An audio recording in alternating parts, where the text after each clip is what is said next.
आयु आजि कालिनि मानसिफोरनि संसार जानायखौ नुनानै माने मा बे संसारावहाय हाबा खालामनोसो गिलाय लांग्रा जाबाय हा माने मानसिफोरनि हाबा खालामनायावबो दिनै मा पार्मानेन्ट गैयाबा आरो जोंफोर हाबा खालामबा माबोरै जाबावगोन दिनै गाबोन हाबा जादों आरो दावराव दावसि जालायदों हा गाबोन समफोर हाबा जादों आरो दावराव दावसि जालायदों आरो जोंफोरबो जुदि एफोरबायदि जुदि हाबा खालामनानै दावराव दावसि जायोबा बेसे मा जागोन हा जुदि हिनजाव हौवा गारलायनाय जायोबा आयु ओमफ्राय दा गोबां गार्लफ्रेन्ड बयफ्रेन्डफोरानोबा दा माने एकदम बिमा सना जालायलायो ओरैबायदि खोथा बुंलायलायो जों पार्मानेन्टखा जों माखा बेफोरबायदि गोबां खोथा जालायलायो आजिखालि आयु मानिनांगोन हा बैफोर बायदिनो मा गोसो थोफ्लानानै उनावहाय मा लं थं सोलेर मा फट' खेबलायलायगोन अबावबा लोगोसे थालायनायखौ फट' खेबलायलायगोन भिडिअ खालामनानै दोनगोन जेब्ला ब्रेकआप जागोन अब्ला मा बे फट' भिडिअखौनो उनाव फेसबुक वाट्सएप इउटुब गासैयावबो भाइरेल खालामना होसिगोन बेसे गिनो गोनां खोथा बेसे लाजिथाव खोथा आरो गिनो गोनां खोथा आजिखालि हा आरो मादैमोन गोबां साननांगौ जानानै फैबाय लाइफआवहाय गोबां साननांगौ जानानै फैबाय आं नोंथांमोना मोननैसो आं मोजां खोथा बुंगोन नोंथांमोना खोनासंलांबानो जाबाय आजिखालि हमनानै ला हा ससियेल मिडिया प्लेटफर्मानो जाबाय जोंना मा न'खरनि प्रब्लेमखौसो खिन्थालायनाय सिगां जोङो माने जोङो जेब्ला क्लास 1 2 आव फरायबाथाय जोङो खोनादोंमोन जे न'खरनि खोथाखौहाय गुबुन मानसिनो दा खिन्था होननानै किन्तु आजिखालि बेलेगसो जाबाय माथो सासे सानै मानसिनोनो खिन्थानो बादा खालामदोंमोन आजिखालि माथो ससियेल मिडिया पुरा लाख मानसिनो माथो खिन्थाग्रा जाबाय आजिखालि माने बोथोरानो सोलायबाय आरो दुनियानो सोलायबाय लाजिथाव बाथ्रा आरो सोमोनांथाव बाथ्रा आजिखालि स' आरो मादैमोनखौ फार्स्ट अफ अल आं भिडिअ सुरु खालामनायनि सिगां नोंथांमोनखौ मोनसे रिक्वेस्ट खालामनि नोंथांमोना जुदि नैबे आलु भाइनि पेजआवहाय आलु भाइनि चेनेलावहाय गोदान फैदोंबा नोंथांमोना प्लिज अननानै साबस्क्राइब खालामनानै हो ओमफ्राय भिडिअखौ जेसेबां हायो नोंथांमोना शेयार खालामनानै हो मानोना नोंथांमोना साबस्क्राइब खालामबासो आंबो मा भिडिअ लाबाय थानो मोजां मोनगोन एबा नोंथांमोननि गेजेरावहाय आंबो थाबाय थानो हागोन बिनिखायनो आं नोंथांमोनखौ आं खावलायो जे नोंथांमोनाहाय नैबे आलु भाइनि इउटुब चेनेलखौहाय नोंथांमोना साबस्क्राइब खालामनानै हो जाहाथे आं नोंथांमोननि गेजेरावहाय थाबाय थानानै भिडिअ बानायबाय थानो हानाय बायदि एबा आं नोंथांमोननि गेजेरावहाय थाबाय थानो हानाय बायदि बिनिखायनो नोंथांमोनखौ आं गोसो गोथारै खावलायो जे नैबे चेनेलखौहाय नोंथांमोना साबस्क्राइब खालामनानै हो फार्स्ट अफ अल दिनैहाय आलुआबो जुदि हाबा जानांगौबा एबा आलुआबो जुदि हिनजाव खारजानांगौबा हाबा जानानै बेसे आलुखौहाय मिनिगोन आयु आलुखौ मिनिनो थाखाय ओरैबायदि मानसि जोनोम जानानै दङ एबा ओरैबायदि मानसि दङ आलुखौ जुदि हिनजाव खारजानांगौबा दाबायदियाव हाबा खालामनानै खना खनला खुगा फांथे मिनिगोन आलुखौहाय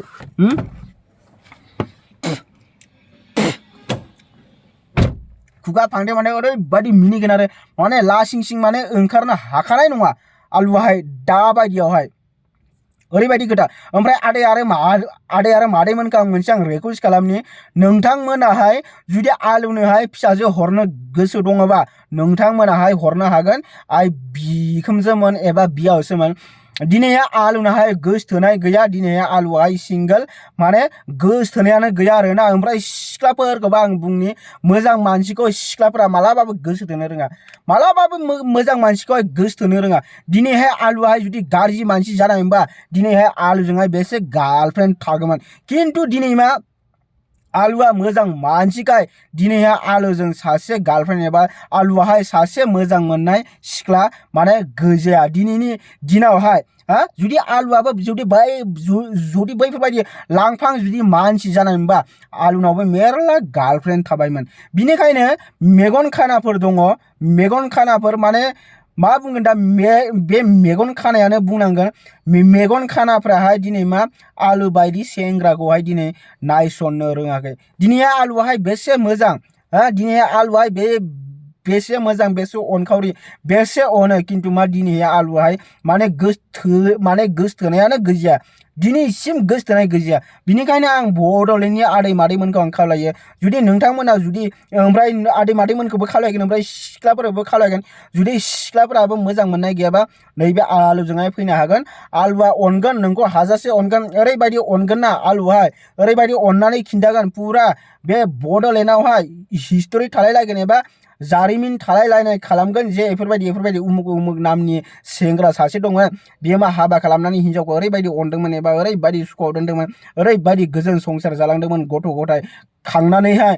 ओरैबायदि माने मोजां संसार जालांदोंमोन होननानै मा सानसे जोङो ससियेल मिडिया एबा जों मा निउसावहाय ओंखारगोन बेफोरबायदि खालामगोन। आरो आलुआहायथ' मोजांखा ना हिनजावखौ रायगोन ना बुगोन माबा मोनसे गोरोन्थि मोनबाथाय एसे एनै बुंगोन जाहाथे माने मा खालामो एसे सोलायबाथाय गावनिनो मोजां आरो आंनिबो मोजां न'खरनि थाखायबो मोजां। गाज्रियालाय बे सिख्ला सेंग्रा समावहाय एसे गरबरा माने जाखायो बे समावहाय बयबो बुजिस्लाबनो हाया हाबा खालामनायनि उनावहाय बुजिहैयो। आं बिनिखायनो आदै मादैमोनखौ एबा सिख्लाफोरखौ आं खावलायो जुदि नोंथाङा सिंगोलबा आलुनोहाय कन्टेक्ट खालामनो हागोन एबा मा नोंथांमोनाहाय आलुनोहाय कमेन्टआवहाय खिन्थानो हागोन जाय माने दंबाबो आरोना। ओमफ्रायो सिख्ला गैयाबाबो जे सोरबा माने गथ' थागानाय कलगेटजोंहाय ब्रास फ्रि बाबो लागोन सोरबाफोर जुदि हौवा थैजानाय मा थैजानाय बेफोरबायदिबाबो आलुआहाय लागोन खिन्थु आखलाल' मोजां जानांगौ। गथ' सासे थानायबाबो जागोन सासे हिनजावसायानो जा हौवासायानो जा जुदि नोंनाव गथ' सासे दं अब्ला आलुआहायबो निस्सय लागोन बेखौहाय एक्सेप्ट खालामगोन जेबो बेयावहाय गिदिर खोथा नङा। ओमफ्राय आंनो सम्पतिबा आंनो मोनसेबो नाङा आं गावनो खामायगोन आरो हिनजावनोबो जाहोगोन गथ' गथायफोरखौबो फोरोंलांगोन फेदेरलांगोन गिदिर गोलाव खालामहैगोन उनाव थांनानै ब्रासजोंहाय कलगेट फ्रिबाबो जेबो खोथा गैया। ओमफ्रायो सोरबाफोर जुदि हौवाफ्रा जुदि हिनजावखौ अननो रोङा जुदि बे हिनजावा जुदि बेलेगाव खारनो नागिरदों अब्ला नैबे आलुजोंहाय फैनो हागोन आलुआहाय लागोन। जुदि नोंनि हौवायाहाय जुदि नोंखौ अनाबा जेबो खरसा नाङा आङो अनगोन आंजों खारबोबानो जाबाय आङो अनगोन आं हानाय मानि आं नोंनो होगोन आरो आं नोंखौ आं जेसेबां हायो सुखु गोजोनै आङो दोननो आं नाजागोन बे संसारावहाय आरो आं दोनखागोन सुखु गोजोनै नोंखौ आं मोनसे दुखु जानो होआ आं नोंनि मोदोमाव आङो मोनसे हाद्रि नांनो होआ माने ओरैबायदि आं अनगोन आरो ओरैबायदि सुखुआव दोनगोन। आं बिनिखायनो आदै मादैमोनखौ आङो एबा सिख्लाफोरखौहाय आं गुरैयै खावलायो नोंथांमोनाहाय जुदि सिंगेलबा एबा नोंथांमोनाहाय जुदि हौवा गारनायबा एबा